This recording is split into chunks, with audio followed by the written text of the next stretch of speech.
رسول اللہ صلی اللہ علیہ وآلہ وسلم نے فرمایا، اللہ تعالیٰ نے تمہیں 3 آفتوں سے بچا لیا ہے۔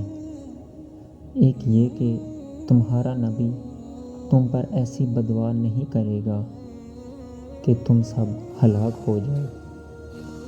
دوسری یہ کہ اہل باطل اہل حق پر غالب نہیں آئیں گے۔ تیسری یہ کہ تم سب گمراہی پر متفق نہیں ہوں گے۔ ایک دن حضرت محمد صلی اللہ علیہ وآلہ وسلم نے حضرت عزرائیل علیہ السلام سے پوچھا کہ ہے عزرائیل، تم جسم سے روح کیسے نکالتے ہو؟ تو حضرت عزرائیل علیہ السلام نے جواب دیا، جب کسی باریک کپڑے کو لاتعداد کانٹوں پر ڈال کر کھینچا جائے تو جتنی مشکل سے وہ کپڑا پھٹتا ہے، اس سے بھی کہیں زیادہ تکلیف سے میں روح نکالتا ہوں۔ تو آپ صلی اللہ علیہ وآلہ وسلم نے فرمایا، عزرائیل، تم ساری جانوں کی تکلیف مجھے دے دو مگر میری امت کو چھوڑ دو۔ بغیر گوشت والے چہرے۔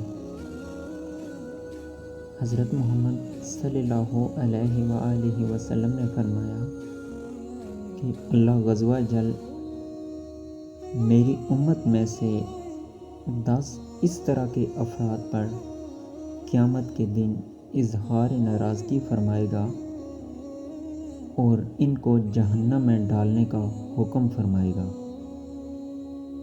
اور ان کے چہرے ہوں گے بغیر گوشت کے ہوں گے۔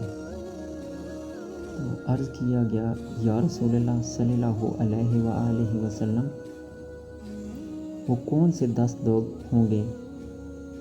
تو آپ صلی اللہ علیہ وآلہ وسلم نے فرمایا، نمبر 1 بوڑھا زانی، نمبر 2 گمراہ پیشوا، نمبر 3 شراب کا عادی، نمبر 4 والدین کا نافرمان، نمبر 5 چغل خور، نمبر 6 جھوٹا گواہ، نمبر 7 زکوٰۃ نہ ادا کرنے والا شخص، نمبر 8 سود خور، نمبر 9 ظالم ظلم کرنے والا، نمبر 10 نمازوں کو چھوڑ دینے والا۔